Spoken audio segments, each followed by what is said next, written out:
de prejudicar a negociação Brasil-Estados Unidos. Aliás, sobre isso, eu vou chamar agora e já dar as boas-vindas e o meu bom dia ao professor Paulo Rabelo de Castro, economista, nosso colunista aqui no Jornal Gente, que deve estar acompanhando essa celeuma toda e se perguntando aonde que isso vai dar. Onde que isso vai dar, professor? Bom dia. Bom dia, Thaís. Bom dia, Pedro e Cláudio. Olha, não são exatamente boas notícias, porque apesar do aspecto histriônico desse relacionamento entre Lula e Trump, a que se referia muito corretamente o Cláudio Humberto agora um minuto atrás, a situação é muito grave do ponto de vista da produção e dos empregos no Brasil. O Brasil tem muito menos defesas comerciais do que a China. Ele tem menos a oferecer em termos de resposta, a não ser essas respostas histriônicas, essas palhaçadas. E palhaçada não resolve prazo, nem resolve tarifa.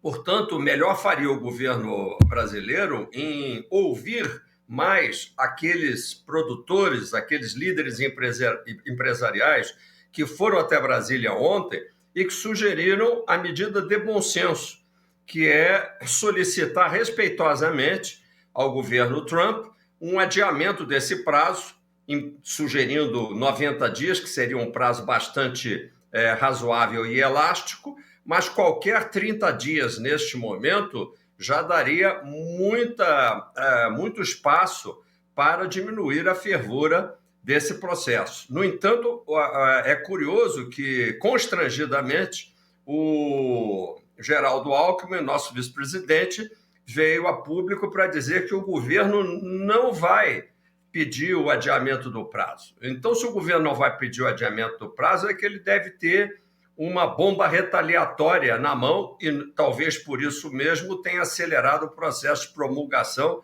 e decretos relativos à lei de reciprocidade, que neste momento funcionaria como uma bomba atômica. Só que é uma bombinha atômica diante de todos os recursos de constrangimento e coerção que os Estados Unidos têm contra o Brasil. Nós sociedade brasileira, setor produtivo, trabalhadores, temos que estar muito preocupados com os efeitos recessivos que podem ocorrer e que vão roubar esse pedacinho de maior popularidade, eventualmente, conseguido pelo presidente ao se posicionar tão patrioticamente em defesa do nosso país. Qualquer presidente faria a mesma coisa, porque o representante máximo do Brasil tem que se posicionar sempre em favor daquele a quem ele representa. Professor, a gente sabe, né, que sou experiente como sabe também, em situações como essa, que é preciso estabelecer negociações de alto nível, né? O senhor, com sua experiência, vê quem no Brasil possa tomar a iniciativa, porque o governo já disse que não vai pedir, então vai negociar com quem, o quê, né? Não tem nem... É impressionante, o chanceler Mauro Vieira não consegue nem sequer falar ao telefone com o chanceler americano, né, o secretário de Estado.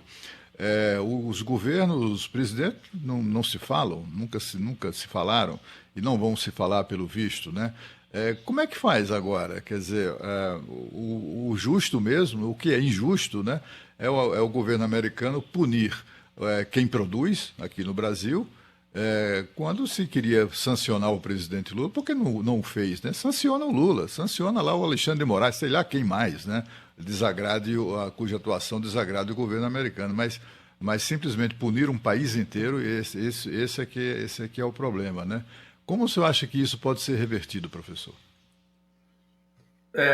Pode ser revertido, Cláudio, com, primeiro, uma boa dose de humildade, coisa que está faltando ao governo brasileiro. O governo brasileiro está juntando ignorância dos fatos, porque age como se ignorassem as consequências do processo, com prepotência.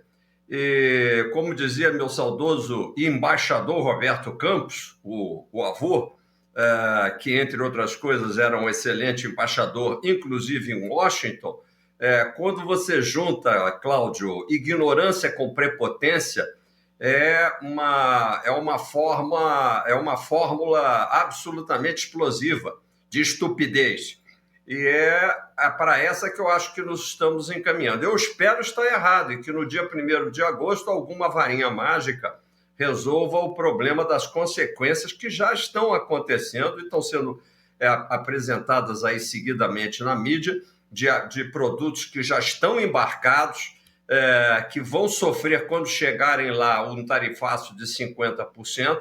Óbvio que aí, nesse caso, o produto vai ter que ser vendido por pelo menos uns 40% mais baixo, um preço mais baixo para acomodar a tarifa e não alterar o preço final em dólares. E não vejo também o governo realizando os estudos de diversificação de comércio que são necessários. Todos os países que enfrentaram essa diatribe com os Estados Unidos já correram para diversificar o comércio. Informações já existem de como o comércio entre, por exemplo, China e Estados Unidos diminuiu cerca de 7% a 8% por conta do aumento das tarifas entre esses dois países, mas China conseguiu aumentar em cerca de 9% a 10% as suas transações comerciais, principalmente na franja asiática, mas também, de um modo geral, em relação a outros países, e inclusive vem inundando o Brasil de mais produtos chineses. Ou seja, um país, para trabalhar direito uma guerra comercial dessa natureza, tem que buscar diversificar. Primeiro, humildade. Segundo, bom senso e cabeça no lugar. E terceiro, diversificação de comércio. Inclusive, no Brasil, dou aqui uma ideia que parece óbvia, mas que precisa ser trabalhada também, que é diversificar para o comércio interno. Lula teria uma oportunidade muito grande agora de fazer até um discurso simpático e correto de que, na medida em que a gente conseguisse melhorar as condições fiscais e monetárias do Brasil, a gente poderia, nesses próximos 12 a 18 meses, ter um aumento do comércio interno, uma maior absorção do café, que deixa de ser vendido eventualmente, das carnes, que vão ter um impacto muito forte, do suco de laranja, das frutas. Nós estamos falando de uma cesta básica, cuja cesta básica, inclusive dentro da reforma tributária, vai ser isentada de de impostos, digo. Por que não antecipar essa isenção tributária? Seria uma bela ideia ser negociada com os governadores. Concordando com você, Cláudio, eu vejo apenas o silêncio vindo de Brasília, um silêncio constrangedor da falta de elementos de, eventualmente, até, digo isso também com muito respeito, uma falta de competência para tratar da questão. Professor Paulo Rabelo de Castro, economista, está ao vivo conosco. A minha pergunta hoje para o senhor é a seguinte: vida real. Numa negociação, você tem que abrir mão de algo para a outra parte também abrir mão de algo e você chegar a um acordo. O que o Brasil pode abrir mão nessa negociação? Alguns setores vão ser sacrificados, outros setores vão ter uma condição melhor ou até mesmo a volta do que já tinham. Se o senhor estivesse nessa mesa de negociação, o que é mais importante para o Brasil, para priorizar para a economia brasileira, para o setor produtivo? Quais são as prioridades brasileiras dessa negociação, professor Paulo Rabelo? Que escolha de Sofia, hein, professor? Eu acho que o Pedro esqueceu de combinar com os russos. Aqui, no caso, sou eu. Uma pergunta tão complexa, uma pergunta que a gente brinca, é uma pergunta de 6 milhões de dólares. Não é? Mas, de qualquer maneira, eu primeiro começo respondendo pela negativa. Nós não temos, como no caso da China, as chamadas terras raras, que foram um elemento importante de negociação, a facilitação do acesso dos Estados Unidos a esses minerais que compõem a fabricação de semicondutores e que facilitam todo o processo de fabricação de insumos high-tech. O Brasil, infelizmente, e nós sabemos disso, é um produtor de commodities.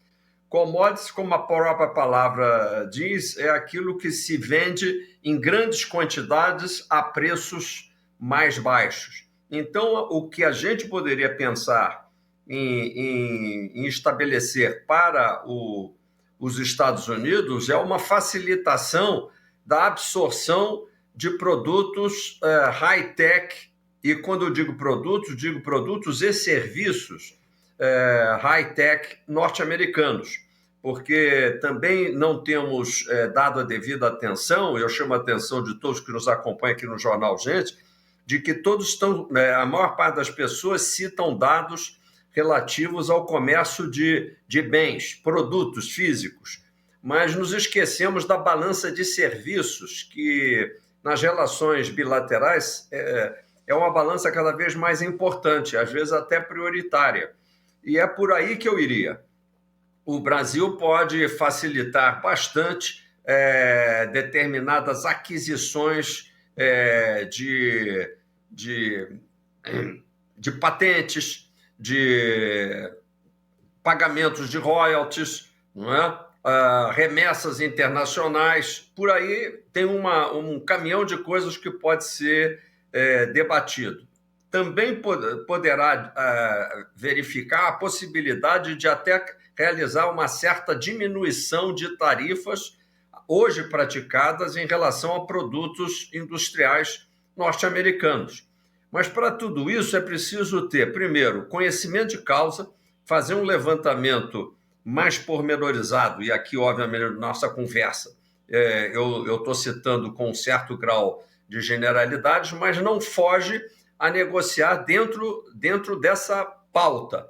E também no campo agropecuário, nós podemos estabelecer, por exemplo, quando existem algumas vendas que são sensíveis, um regime de cotas, eventualmente. Ou seja, o próprio Brasil estabeleceu um limite de vendas para não ferir a determinados interesses de produtores norte-americanos. Aí tem uma outra janela importante, que eu também não estou vendo ainda ser trabalhada, que é a conversa de empresários brasileiros que têm relações internacionais com os seus parceiros norte-americanos.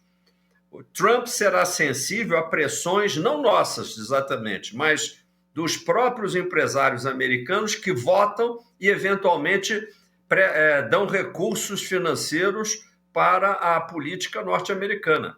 São os próprios empresários norte-americanos que têm que começar a se sensibilizar.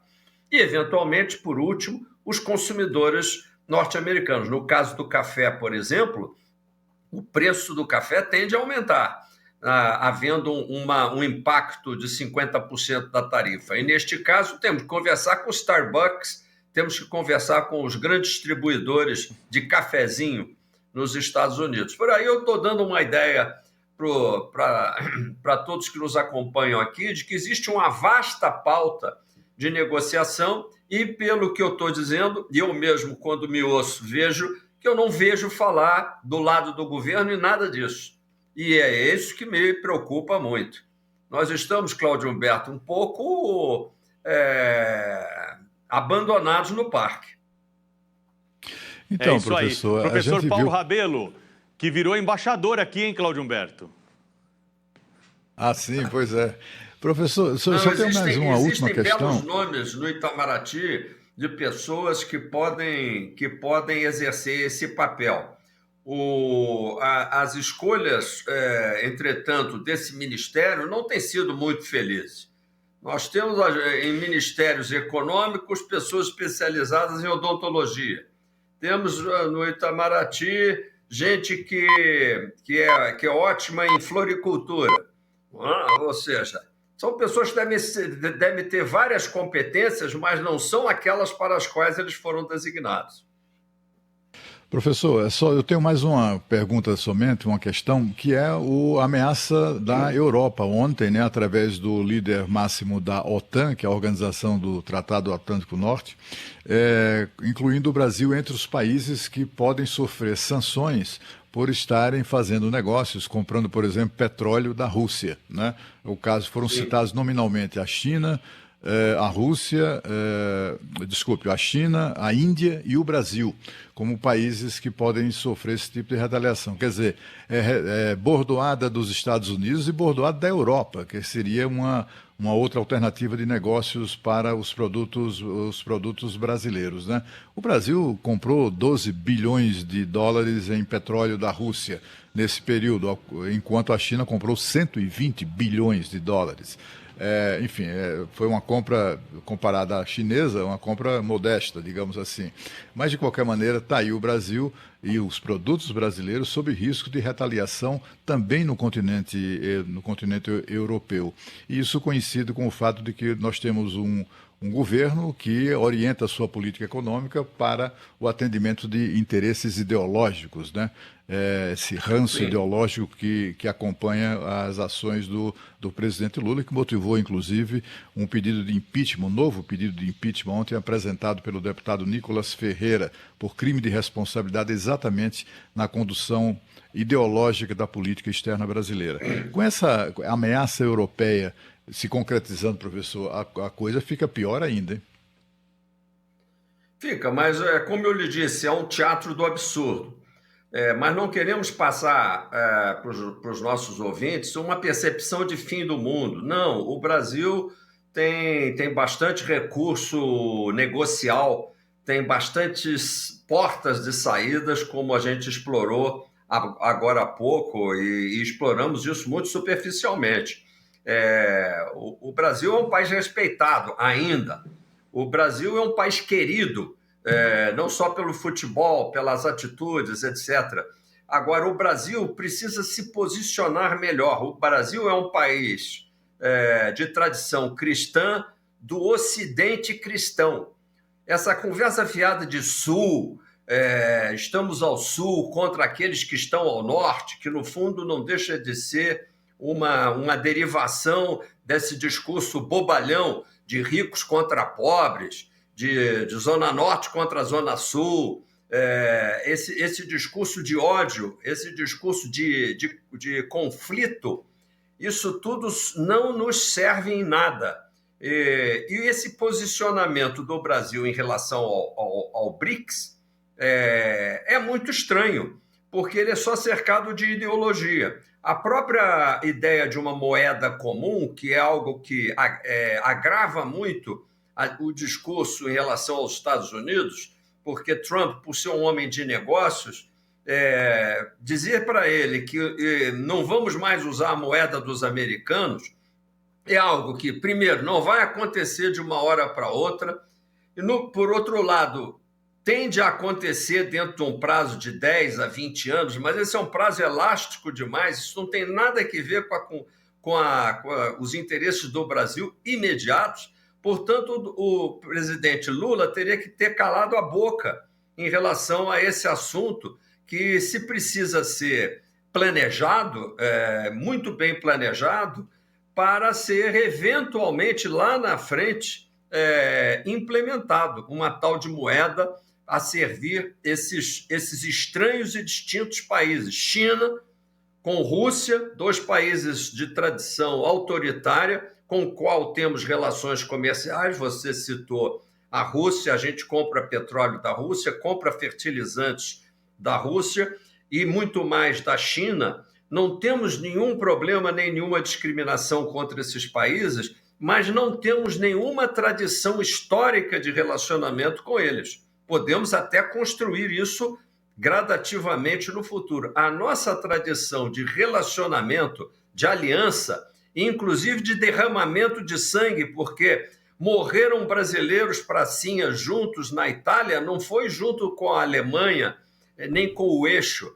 Nós não foi guerreando do lado do Japão. Nós guerreamos e lutamos ao lado e pracinhas brasileiros tombaram junto com os americanos. Isso é tudo história. Os primeiros a apoiarem a independência do Brasil aqui no hemisfério, por razões óbvias, foram os americanos, a quem nós seguimos, cujo exemplo de independência nós seguimos. Nós temos que resgatar toda essa história positiva para dizer, gente, peraí, não é assim que a gente trabalha. E estabelecer um novo começo. Entretanto, o discurso ideológico dessa turma do PT é um discurso de ofensa a tudo que é representado pelos Estados Unidos. E, inclusive, dessa esquerda caviar brasileira, que já não exatamente se alinha ao PT, mas também é ofensiva aos Estados Unidos e que, no entanto, assim que começa a surgir a primavera, vai fazer reuniões de debate sobre o Brasil lá em Nova York, aproveitando para fazer umas comprinhas lá em Manhattan. Então, nós temos que ter também um pouco mais de psicoanálise, autopsicanálise do Brasil, que quer odiar os americanos e, ao mesmo tempo, imitá-los. Professor Paulo Rabelo de Castro, sempre uma aula aqui, mexendo com nossa audiência, fazendo todo mundo pensar. Obrigada, professor. Até a próxima quarta-feira aqui no Jornal Gente. Tchau, Thaís, Pedro. Obrigada. Vamos ver o que acontece até 1º de agosto. Tem mais capítulo nessa novela. O professor Paulo Rabelo de Castro, economista, colunista do Jornal Gente, toda quarta-feira conosco. Na sequência, nós vamos falar sobre